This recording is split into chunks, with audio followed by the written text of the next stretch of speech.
इधर शपथ लेंगे उमर अब्दुल्ला, उधर मनोज सिन्हा लेंगे इस्तीफा। शपथ लेते ही 72 घंटे में क्यों गिर जाएगी सरकार? राहुल गांधी को सबसे बड़ी चोट पहुंचाने की तैयारी। कश्मीर में शाह का खेल देखकर बिखर जाएगा गांधी परिवार। महाराष्ट्र, गोवा, मध्य प्रदेश से भी तगड़ा प्लान। कश्मीर में आने वाली है राजनीतिक सुनामी। हिंदू सीएम का नाम फाइनल।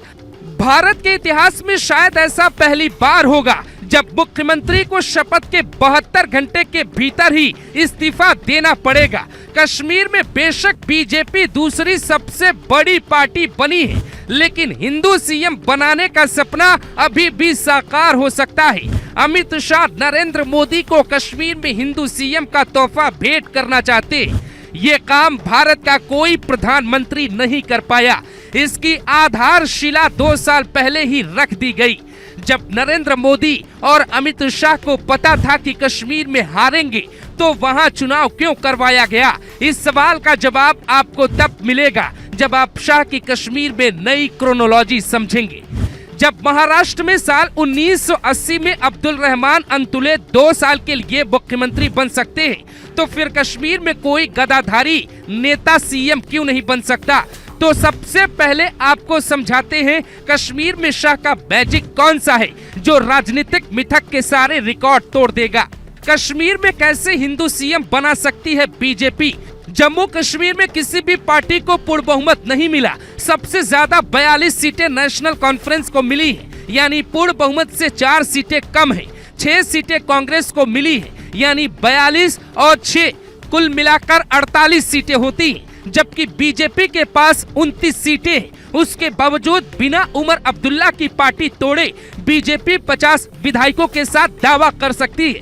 कांग्रेस को सिर्फ 6 सीटें मिली है, पीडीपी को 3, आम आदमी पार्टी को 1 सीट, जबकि कुल 7 निर्दलीय उम्मीदवारों ने चुनाव जीता है, जिसमें 3 हिंदू विधायक हैं। अमित शाह अपना खेल जब शुरू करते हैं तो विरोधी खिलाड़ी मैदान छोड़कर वॉकओवर दे देते हैं। बीजेपी को जम्मू कश्मीर में सरकार बनाने का इससे बेहतर मौका शायद ही दोबारा कभी मिले।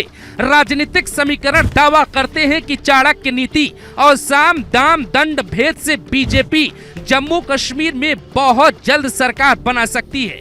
अमित शाह कांग्रेस के विधायकों को खुद से नहीं तोड़ना चाहेंगे, क्योंकि बीजेपी के पास 29 विधायक हैं। 3 पीडीपी यानी महबूबा मुफ्ती की पार्टी के विधायक हैं, जो अमित शाह के संपर्क में हैं।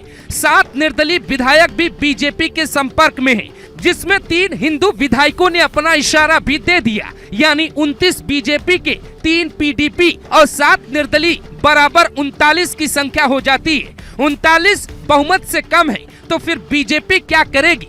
1 सीट आम आदमी पार्टी की है, जो बीजेपी में शामिल हो जाएंगी। दल बदल कानून लागू नहीं होगा। अब बीजेपी की कुल संख्या होगी 40। अब सरकार बनाने के लिए बीजेपी को सिर्फ 6 विधायक चाहिए और बीजेपी के पास कुल 3 रास्ते खुले, जिसमें एक भी रास्ता चुना तो कश्मीर में हिंदू सीएम पक्का बनेगा। 1984 में राजीव गांधी ने दल बदल कानून संसद से पास करवाया, जिसका मतलब होता है किसी भी पार्टी के विधायक अगर टूटेंगे तो फिर 2/3 संख्या होनी चाहिए। 1 साल पहले हिमाचल में कांग्रेस को 68 में से 40 सीटें मिली थी, यानी अगर कांग्रेस के विधायकों को तोड़ा जाता तो कम से कम 26 विधायक को बीजेपी का दामन थामना पड़ता। बीजेपी ने सिर्फ 6 ही तोड़े तो वहां कोर्ट ने उन सभी की विधायकी ही रद्द कर दी, क्योंकि वहां दल बदल कानून लागू हो गया। लेकिन जम्मू कश्मीर में बीजेपी के दोनों हाथों में लड्डू है। जम्मू कश्मीर में 6 विधायक कांग्रेस के हैं, यानी कांग्रेस के 6 विधायक अगर बीजेपी में शामिल हो जाते हैं तो फिर बीजेपी की संख्या होगी 46 और नेशनल कॉन्फ्रेंस की संख्या होगी 42। शपथ लेने के बाद विश्वास प्रस्ताव के दौरान इस खेल की पूरी संभावनाएं हैं। अमित शाह का पूरा फोकस हरियाणा के शपथ में नहीं, बल्कि जम्मू कश्मीर में सरकार बनाने की तरफ है। उमर अब्दुल्ला के पिता फारूक अब्दुल्ला इस डर को समझकर बार बार दावा कर रहे हैं कि कश्मीर के निर्दलीय उनके साथ है, जबकि चर्चा ये है कि सारे निर्दलियों को बीजेपी ने ही फंड देकर चुनाव लड़वाया था। भारत के इतिहास में कश्मीर हमेशा भारत से अलग दिखाया गया। साल 1965 तक वहां के मुख्यमंत्री को प्रधानमंत्री कहा जाता। 2019 में बीजेपी ने 370 हटाया, जम्मू कश्मीर में भारत का संविधान लागू करवाया और कश्मीर का संविधान हटाया। केंद्र शासित राज्य बनाकर कंट्रोल मोदी ने अपने हाथों में लिया। वहां बीजेपी के नेता मनोज सिन्हा राज्यपाल हैं। सब जानते हैं होगा वही जो शाह कहेंगे। इसीलिए नरेंद्र मोदी अपने जीवन में कश्मीर में हिंदू सीएम का ख्वाब पूरा करने के बेहद करीब हैं और उन्होंने शाह से ये इकलौता तोहफा मांगा है। ऐसा करने से भारत की पीओके की लड़ाई आसान हो जाएगी। इसीलिए बीजेपी साम दाम दंड और भेद वाली ताकत से 72 घंटे में ही कुछ भी करने की स्थिति में है।